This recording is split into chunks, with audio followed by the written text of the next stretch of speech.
All India మహిళా empowerment party అధ్యక్షురాలు జాతీయ అధ్యక్షురాలు నవరేష్ గారికి మేము వచ్చి రావడం జరిగింది. వచ్చిన తర్వాత బండ్ల గణేష్ ఇట్లా టీవీ చూస్తున్నాము, బండ్ల గణేష్ను అరెస్ట్ చేసారు. బండ్ల గణేష్కు సంవత్సరం జైలు శిక్ష. ఈయన 93 లక్షలు 95 లక్షలు తీసుకున్నాడు, శిక్ష పడదని టీవీలో వస్తుంటే మేడం మన ఇల్లుందిగా ఒకసారి చూసొద్దాము అని అక్కడ వెళ్ళింది. మేడంతో పాటు మేము కార్లో వెళ్ళడం జరిగింది. వెళ్ళి అతన్ని ఏమనలేదు, జస్ట్ అని పోగానే అన్న అక్క అక్క అని కాలు మీద పడినట్టు చేసిండు. మమ్మల్ని అన్న అన్నాడు, ఆమెను చెల్లె అన్నాడు. ఆ అమ్మాయినేమో చేయబట్టుకొని లోపల తీసుకొని నువ్వు లోపల రాని పర్సనల్గా మాట్లాడాలని ఆమెను చేయబట్టుకొని తీసుకెళ్ళిండు. ఈ నలుగురిని చేసిన తర్వాత సడన్ గా అక్కను కొంచెం రా అని చెప్పి సీసీ కెమెరా ఎక్కడ లేదు అక్కడ అక్కని తీసుకెళ్ళిండు. ఆ సీసీ కెమెరా లేని రూమ్ లో కూర్చోబెట్టి వాటర్ బాటిల్ తో, ఇక్కడ వీడియో ఉంది, వాటర్ బాటిల్ తో కొట్టి ఏ చెక్ చేయడం మాట తిడుతున్నాడు, బూతు మాటలు వాటర్ బాటిల్ తో. అన్న అట్లా చేయొద్దానని మేము చెప్పిన, ఆ అక్క చెప్పింది, ఆమె కూడా చెప్పింది. ఆమె నువ్వు ఎవరని ఆమె తిట్టిండు, ఈమె తిట్టిండు. అయినా మేము సైలెంట్గా ఉన్నాము. బండ్ల గణేష్ ఇంట్లో సీసీటీవీ ఫుటేజ్ లో మేము వెళ్ళిన మేము అని చేసామా? బండ్ల గణేష్ మా పక్కన కూర్చుండు, మేము గంట పక్కన కూర్చోలేదు. ఆయన వచ్చి మమ్మల్ని ఏమని చెప్పండి ఏమని చేయండి అంటే మేము చెప్పమాట తప్పే, ఆమె వెళ్ళింది, మీరు ఉన్నారు, మీరు ఆమె తెలుసుకోండి అంటే మమ్మల్ని ఎందుకు ఇన్వాల్వ్ చేస్తారని మేము చెప్పినాం. అది వదిలేసి సాయంత్రం 4:30 గంటలకు అక్క పిఎస్కి వెళ్ళింది. కంప్లైంట్ ఇస్తే వాళ్ళు తీసుకోలేదు. కానీ మమ్మల్ని పిలిచి ఇన్వెస్టిగేషన్ చేస్తున్నాము, మీరు రౌడీలు, మీరు గుండాలు, వాళ్ళ ఇంటికి పోకూడదు అంటే నేను మేడం వెంబడి పోయినాము. మా పార్టీ అధ్యక్షురాలు ఆమెతో పాటు ఆమె ఇంటికి వెళ్ళాము. అని చెప్తుంటే ఇట్లా వచ్చిండు 3:38 నిమిషాలకు ఎగ్జాక్ట్ బండి సంజయ్ గారికి ఫోన్ చేసి స్పీకర్ పెట్టి, అన్నా ఎక్కడున్నావు అన్న అంటే, బండి సంజయ్ గారు నేను కరీంనగర్ పాదయాత్రలో ఉన్నా, చెప్పు ఏమైనా ఉంటే నేను చూసుకుంటా అని ఆయన అన్నాడు. ఈయన మాకు స్పీకర్ పెట్టి మాట్లాడాడు. అక్క కూడా బీజేపీలో పనిచేస్తుంది, మాకు కూడా బీజేపీతో రచలో ఉంటాం కాబట్టి మాకు తెలుసు. మేము వెంబడి అన్న ఫోన్ చేసాం, నాకు సంబంధం లేదు, వాడు దొంగ అని చెప్పి ఆయన కూడా చెప్పిండు. బీజేపీలు కానీ కాంగ్రెస్ పార్టీలో పేరు చెప్పి అందరినీ భయభ్రాంతులకు గురి చేస్తుండు. నిన్న బండ్ల గణేష్ 2:45 నిమిషాల నుంచి 3:40 నిమిషాల వరకు ఎవరెవరు ఫోన్ చేసారో బండ్ల గణేష్ కాలేజ్ తీస్తే తెలుస్తుంది. వెంబడే ఆ ఫోన్ ఎవరికి వచ్చేసి, ఆ కుండలెడ్డి అన్న ఉన్నావా, ఒకటి వచ్చింది నేను ఇట్లా చేస్తున్నా అట్లా చేస్తున్నా అని చెప్తున్నాడు. అసలు విచ్చలవిడిగా గవర్నమెంట్ పేరు వాడుకుంటున్నాడు. బండి సంజయ్ గారికి ఆయన సంబంధం లేదు, ఆయన పేరు వాడుకుంటున్నాడు. అక్కడ ఉన్న ఫిలిం ఇండస్ట్రీలో పేరు వాడుకుంటున్నాడు. వాడుకొని మేము అక్కడికి వెళ్ళి 2:40 నిమిషాలకు వెళ్తే 3:40 4 గంటల వరకు మామూలుగా కూర్చోబెట్టి 5:30 వరకు మేము ఇంట్లో కూర్చున్నాము. 4 గంటల మాకు ఇవ్వకుండా ఎఫ్ఐఆర్ చేయించాడు. చేపించి పోలీసు వాళ్ళు వచ్చి పిఎస్కి తీసుకెళ్ళారు, కూర్చోబెట్టారు, స్టేట్మెంట్ తీసుకురు. మేము కంప్లైంట్ ఇస్తే ఒకటి తీసుకోలేదు, ఆయన కంప్లైంట్ ఇస్తే మనం తీసుకొని ఒక పేపర్ మీద మేము పలానా రాపించుకొని మా స్టేట్మెంట్ తీసుకొని సైన్ తీసుకురు. మాకు ఉదయం సాయంత్రం వరకు పోలీస్ స్టేషన్ నుంచి ఫోన్లు వస్తున్నాయి, వాళ్ళు ఎవరు చెప్పు, వీళ్ళు ఎవరు చెప్పు, వీళ్ళు ఏం చేయండి, వాళ్ళు చేయండి అని. పోలీస్ స్టేషన్లో పోలీసు వాళ్ళు మాకు హరాస్మెంట్ చేస్తున్నారు, వీళ్ళు చెప్పు, వీళ్ళ పేరు చెప్పు, వాళ్ళ పేరు చెప్పని. మేము మహిళా ఎంపవర్మెంట్ పార్టీలో పనిచేస్తున్నాము, కార్యకర్తలాగా మా అధ్యక్షురాలు ఏమిటి పోయినాము అన్న తప్పేం లేదు. ఒకవేళ బండ్ల గణేష్ మీద దాడి చేస్తే వాళ్ళ ఇంట్లో ఉన్న సీసీ ఫుటేజ్ బయట పెట్టండి, మనం అరెస్ట్ చేసి రిమైండ్ చేయండి. బండ్ల గణేష్ మేము తిట్టితే ఆ తిట్టిన సీసీ ఫుటేజ్ కానీ మన వీడియో రికార్డు ఉంటే మమ్మల్ని అరెస్ట్ చేయండి. బండ్ల గణేష్ మమ్మల్ని అన్న అన్నాడు, ఆమె చెల్లె అన్నాడు, ఈమెను అక్క అన్నాడు అనేసి ఇట్లా చెడ్డ మాటలు. అసలు ఆడపిల్లలు కుమ్మడి చూపించద్దు, నేను చూపిస్తున్నాను. ఇదో లంచవడక ఆఖరి చెడ్డ ఆడపిల్లలు కూర్చున్నాడు. ఆయన తిట్టి ఆయన కట్ చేసి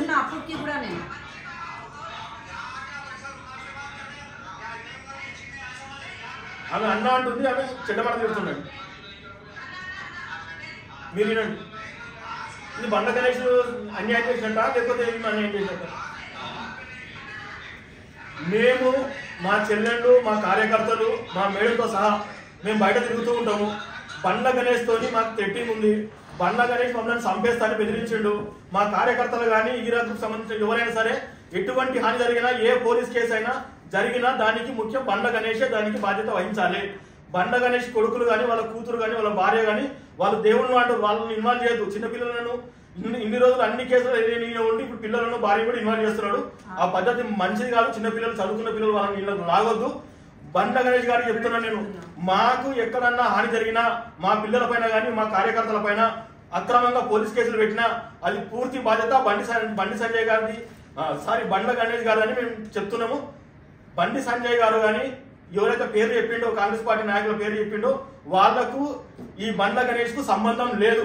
ఆయన వాళ్ళని భయపట్టడానికి ఎప్పుడో ఫోన్ నెంబర్ ఉంటే ఆ ఫోన్ నెంబర్ చేసి మాకు స్పీకర్ పెట్టి 3:45 నిమిషాలకు ఒక ఫోను, 3:50 నిమిషాలకు ఒక ఫోను, ఆ తర్వాత ఎవరికో ఫోన్ చేసి శ్రీనివాసరెడ్డి గారా నువ్వు కమిషనర్ ఆఫీస్లో ఉన్నావా అని మాట్లాడుతున్నావు. మాతో మా ముంగటి ఇవన్నీ జరుగుతున్నాయి. అంటే మమ్మల్ని భయభ్రాంతికి గురి చేయడానికి అన్నీ చేసిండు. ఆయన ఎవ్వరు మాట్లాడరు, ఆయనతో ఎవరు చేయరని మేము నమ్ముతున్నాం. ఎందుకంటే ఏ పార్టీ అయినా సరే వాళ్ళపైన బురద వేసుకోదు, ఏ నాయకులైనా సరే వీళ్ళని సపోర్ట్ చేస్తూ వాళ్ళపైన బురద వేసుకోరు. కాబట్టి బండ్ల గణేష్ అంటోడు ఎంతమంది లీడర్ల పేరు మాకు భయపట్టించిండో వాళ్ళందరూ బండ్ల గణేష్కు సపోర్ట్ చేస్తారని మేము నమ్ముతలేము. వాళ్ళందరూ న్యాయం ఎక్కడుంటే అక్కడ సపోర్ట్ చేస్తారు. ఏ పార్టీ వాళ్ళైనా సరే న్యాయంగా ఉన్న వాళ్ళకు వాళ్ళు ముందుకు తీసుకెళ్తారు, అంతే తప్ప బండ్ల గణేష్ అంటోళ్ళను ఎవరు సపోర్ట్ చేయరు. బండ్ల గణేష్ ఇంట్లో మేము పోయినప్పుడు 20 మంది ఆడపిల్లలు 20 మంది మొగోళ్ళు ఉండేరు, వాళ్ళు ఎవరు తెలియదు. వాళ్ళ వీడియోలు బయటపెట్టామని చెప్తున్నారు పోలీసులకు. బండ్ల గణేష్ మేము పోయినప్పుడు 6 మంది రౌడీలు ఉండే, ఇద్దరు తన వెపన్స్ ఉండే, వాళ్ళు ఎవరో బండ్ల గణేష్ చెప్పాలని చెప్తున్నా. ఆ సీసీ ఫుటేజ్ తీయండి. అసలు బండ్ల గణేష్ ఇంట్లో 6 కార్లు ఎవరివి, బండ్ల గణేష్ ఇంట్లో వెపన్స్ పెట్టుకున్న వాళ్ళు ఎవరు, బండ్ల గణేష్ వాళ్ళ ఇంట్లో 20 మంది ఎందుకున్నారు, 20 మంది ఆడవాళ్ళు మొగోళ్ళు ఎందుకున్నారు. అసలు బండ్ల గణేష్ అంటోడు ఎన్ని ఇళ్ళు కబ్జా చేస్తాడు. ఇప్పటికీ 14 భూములు కబ్జా చేసిన కేసులు ఉన్నాయి. ఈ 14 కాక 15. మరి ఎవరు కబ్జా చేయమని బండ్ల గణేష్ సపోర్ట్ చేస్తారు, ఏ పార్టీ సపోర్ట్ చేస్తుంది? దీని విషయమై మేము నేను డీజీపీకి వెళ్ళి కంప్లైంట్ చేసాం కూడా. ఆల్రెడీ డీజీపీ ఎంక్వైరీ కమిటీ కూడా వేస్తారు. మేము రేపు కమిషనర్ స్థానంలో కలిసి చెప్తాం. ఎందుకంటే ఇప్పుడు వచ్చిన పోలీస్ కమిషనర్ గారు ఎవరైతే ఉన్నారో ఆయన నిజాయితీ పడడం, న్యాయంగా ఉండడం అందరూ తెలుసు, ఈ లోకమంతా తెలుసు. ఆయన పనితీరు కూడా మంచిగా ఉండదు, గొప్పగా ఉండదు. కాబట్టి ఆయన కొన్ని తెలియకపోవచ్చు, మేము తెలియజేస్తాం దగ్గరికి వెళ్ళి. ఇంకోటి చెప్తున్నాను, బండ్ల గణేష్ ఇల్లు వంట అన్నాడు. నీ తరంగాలు ఎవరి తరంగాలు ఇల్లు కొనడానికి ఈ ప్రాపర్టీస్ ఎవరైనా కొనాలంటే ఈడీ పర్మిషన్ తీసుకోవాలి, తర్వాత మా దగ్గర రావాలి రిజిస్ట్రేషన్ అప్పుడు, అంతే తప్ప వచ్చేసి ఏదో మేము ఇల్లు కొనేస్తాం జాబ్ కొనేస్తామని కబ్జాలు పెడితే నిన్ను గవర్నమెంట్ కానీ అక్కడ ఉన్న ఈడీలు కానీ ఎస్ఎఫ్ఐలు కానీ ఎవరు వదలరు. మేము వదిలిన అది మా ప్రాపర్టీ, ప్రజల కోసం పనిచేసే ప్రాపర్టీ, ప్రజల ప్రాపర్టీ. నువ్వు కొన్నికే నీకు సంబంధం లేదు, నువ్వు మధ్యలో వచ్చి మాట్లాడవు. నీకు ఏమన్నా అక్రమాలు చేసి అన్ని ల్యాండ్ కబ్జా చేసుకోమన్నారో అవన్నీ ఎఫ్ఐఆర్లు వాళ్ళ బాధితులందరూ మేము తీసాము. 140 మంది బాధితుల ఫోన్ నెంబర్లు మాతాను ఉన్నాయి, 140 మంది అడ్రస్లు మాతాను ఉన్నాయి, ఎఫ్ఐఆర్ కాపీ మాతాను ఉన్నాయి.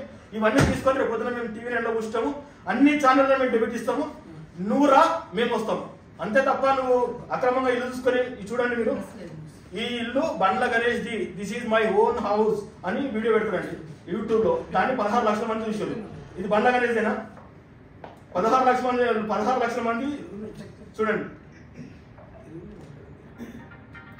బండ్ల సౌదన పెట్టి ఇది బండ్ల గణేష్ ఇల్లు అంటే.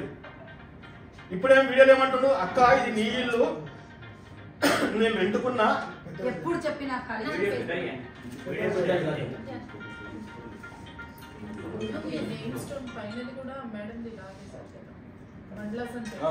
ఇదో ఫస్ట్ నుంచి పెడుతున్నాడు.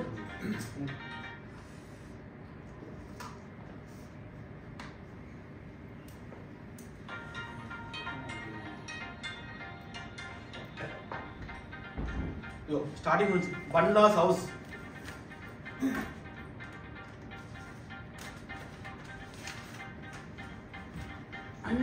బండ్లాస్ హౌస్ 6 తారీఖు 5వ నెల 21 అగ్రిమెంట్ రెంటల్ అగ్రిమెంట్ చేసుకున్నాడు.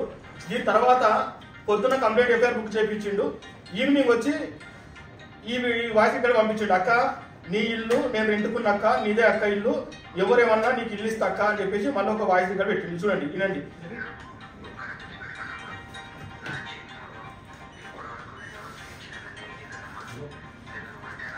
ఎంత ఏరియా ఉంది, ఇల్లు ఎంత ఎసెప్ట్ ఉంది?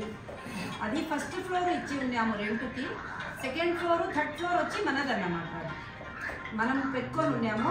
నిన్న పోతే అక్కడ పోనివ్వడం లేదు, కబ్జా చేసుకొని ఫోటోలు అంతా టోటల్ అది 25,000 ఇస్తారు. రేపు మేము సిపి గారిని కలవబోతున్నాము. సిపి గారికి ఏమేమి జరిగిందో స్టార్టింగ్ నుంచి మొత్తం ఫైల్స్ చూపించుకుంటూ చెప్పడం జరుగుతుంది. సిపి గారి పేరు వాడుకుంటూ చేయాలా, క్రిమినల్ ఎఫ్ఐఆర్ చేయాలా అతని పైన. ఎందుకంటే అంత పెద్ద క్రిమినల్ ని జాగా ఇస్తే పోలీస్ వాళ్ళకి కూడా గౌరవం ఉండదన్నమాట. ఆ క్రిమినల్ ని తీసుకొని మాకు రియల్ ఓనర్ ని ట్రెస్పాసర్ అని చెప్పడం అది చాలా పెద్ద తప్పు. ఎంక్వైరీ చేసుకోవాలా, ఎవరు ట్రెస్పాసరు, ఎవరు వేరే వాళ్ళు అని చెప్పేది. 25,000 స్క్వేర్ ఫీట్ ఇల్లు నేను ఇవ్వను అన్నమాట. ఫస్ట్ ఫ్లోర్ ఇచ్చినాను, గ్రౌండ్ ఫ్లోర్ లో ఉన్నాడు, సెకండ్ ఫ్లోర్ థర్డ్ ఫ్లోర్ లో నేను ఉంటానన్నమాట.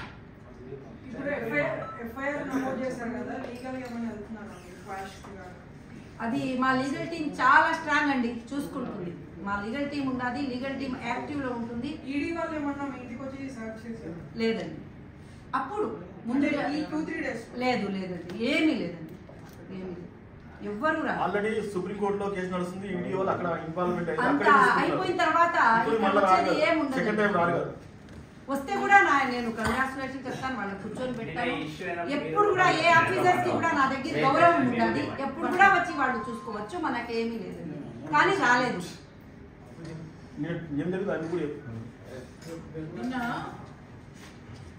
బండ్ల గణేష్ గారి ఇంటికి మేము వెళ్ళాము. నా చెల్లి, నా అక్క, నా తమ్ముడు, నా చెల్లి అనుకుంటూనే అందరి మీద ఎఫ్ఐఆర్లు చేయించాడు. ట్రెస్ పాస్ చేస్తున్నారని ఎఫ్ఐఆర్లు చేయించారు. మరి ఆయన ఉన్నది ట్రెస్ పాస్ కాదా? ఆయన ఉంటే ట్రెస్ పాస్ కదా, ఇంటి ఓనర్ వెళ్తే ట్రెస్ పాస్ అవుతుంది. కానీ మరి ఆయన వెళ్ళినప్పుడు ట్రెస్ పాస్ ఎలా కాదు? ఆయన ఉండటం కూడా ట్రెస్ పాసే కదా. పోలీస్ అతనికి వదులుతా ఉండాలి, తీసుకొని లోపల కూడా బయట ఆమె నేమ్ ప్లేట్ లాగేసి బండ్లాసన్ పెట్టాడు. అక్కడ స్టిక్ చేసేది క్లియర్ కట్ గా కనపడుతుంది. మేము వెళ్తేనేమో మేము మర్యాద పూర్వకంగా అట్లా కాదన్నా సామరస్యంగా కూర్చొని అక్కతో మాట్లాడుకొని అదేదో డీల్ చేసుకొని ఆమెకి ఏదన్నా కావాలంటే అండర్స్టాండ్ చేసుకో అని చెప్పేసి మేము మర్యాదగా చెప్పాము ఆయనకి. లేదమ్మా చెప్తానమ్మా చేస్తానమ్మా అని చెప్పి మా ముందర మాట్లాడి అప్పటికప్పుడే లోపలికి సీసీ ఫుటేజెస్ లేని చోటికి ఆఫీస్ లో రూమ్ లోకి వీళ్ళని ముగ్గురిని తీసుకొని వెళ్ళేసి వాటిల్లో ఎత్తి కొట్టడము చెప్పడం. అక్కడ మేము లేకపోతే కరెక్ట్ ఆ రోజు బండ్ల గణేష్ గారు ఆయనని మేడంని కానీ లేకపోతే అక్కడ ఉన్నటువంటి వాళ్ళని అటాక్ చేయడానికి మదర్ సోదర్ని అబ్యూస్ లాంగ్వేజ్ యూజ్ చేస్తూ ఆయన మాట్లాడినటువంటి తీరు చూస్తే ఘోరంగా ఉంది. అక్కడ గౌరవించేది అక్కని కాళ్ళు పట్టుకుంటానంటాడు. అక్కడ ఏమంటున్నాడు, అరే వీడియో రికార్డ్ తీయట్రా, కాళ్ళు పట్టుకుంటా, కాళ్ళు మొక్కుతా అని చెప్పేసి కాళ్ళ మీద పడబోతున్నాడు.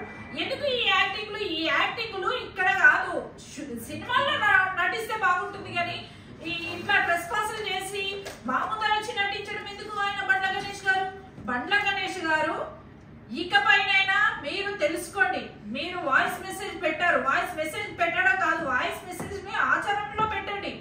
ఆచరణలో పెట్టిన తర్వాత అవును నేను ట్రెస్ పాస్ చేస్తున్నాను, ఆమె ఇల్లు నాకు ఎందుకని చెప్పి వదిలిపెట్టాలంటే ఆమె ఇమ్మీడియట్ గా మీ డబ్బులు మీకు ట్రాన్స్ఫర్ చేయడానికి సిద్ధమని కూడా చెప్పారు కదా. చెప్పిన తర్వాత మళ్ళీ మీరు మీ అబ్బాయి చేత పంపించి నన్ను పోలీసులు బెదిరిస్తున్నారు. బండి సంజయ్ గారికి కాల్ చేసి నువ్వు వస్తున్నావా రా అని అంటే ఆయన పాదయాత్రలో ఉన్నానని చెప్పారు. ఆ బండి సంజయ్ గారు కూడా నాకు సపోర్ట్ ఉన్నారమ్మా, రేవంత్ రెడ్డి గారు కూడా నాకు సపోర్ట్ ఉన్నారమ్మా అంటే రేవంత్ రెడ్డి గారు కానీ లేకపోతే బండి సంజయ్ గారు ఆక్యుపై చేయమని చెప్పారా? ఇలాంటివి చేయమని మీకు పర్మిషన్స్ ఇచ్చారా? బండ్ల గణేష్ గారు ఇకనైనా మీరు ఈ విషయంలో స్పందించి ఆ ఇల్లు దాటుకుంటే బాగుంటుంది. పోలీస్ వ్యవస్థ తీసుకోవాలి. మరి అక్కడ ఉన్నటువంటి సీసీ ఫుటేజెస్ పరిశీలనలో పెట్టి మా మీద అందరి మీద గుండాలు రౌడీలు అని చెప్పేసి ఆ రకంగా క్రియేట్ చేసి మమ్మల్ని ఎఫ్ఐఆర్ లో వాటిలలో చేర్చారు. మాకు 41 సిఆర్పిసి దాని కింద మా సంతకాలు ఆధార్ కార్డ్స్ అవన్నీ తీసుకున్నారు. సరే ఓకే మేము ఇచ్చాము. మరి అక్కడ ఉన్నటువంటి సీసీ ఫుటేజెస్ మీరు పరిశీలన ప్రాపర్ గా జరిగినప్పుడు ఈ సీన్ కూడా కనపడాలి కదా. ఫైట్ చేసింది, ఓనర్ని కూడా కొట్టింది, వాటర్ బాటిల్స్ లేపింది, ఓనర్ తో ఫైట్ చేసేది మీకు ఎందుకు కనపడలేదు అని అడుగుతున్నా. ఈ రోజు పోలీస్ వ్యవస్థను కూడా, మాకు పోలీస్ వ్యవస్థ మీద చాలా గౌరవం ఉంది. పోలీస్ కి మేము రెస్పెక్ట్ ఇస్తాం, లా అండ్ ఆర్డర్ కి మేము రెస్పెక్ట్ ఇస్తున్నాం. కాబట్టి లా అండ్ ఆర్డర్ ఇమ్మీడియట్ గా వారిపైన యాక్షన్ తీసుకోవాలని కూడా మేము కోరుతున్నాం. ఇది థ్యాంక్ యూ. ఇప్పుడు నిన్న ఒకటి ఎఫ్ఐఆర్ చేశారు. ఎస్టర్డే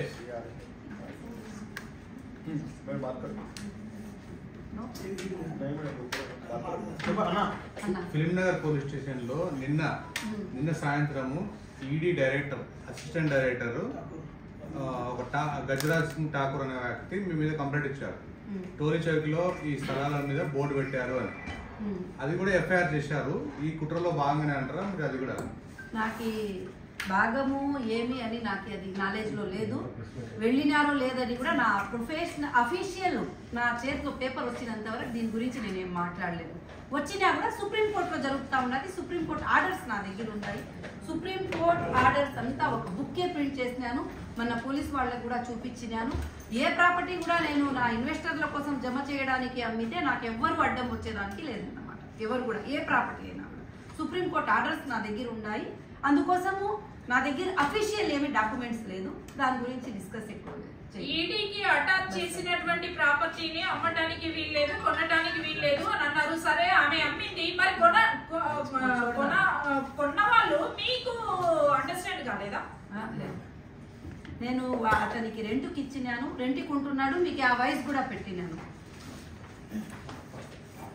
రెంటల్ అగ్రిమెంట్ చేసుకున్నారు తాము, అంతే. కొన్నారని ఎందుకు చెప్పడం?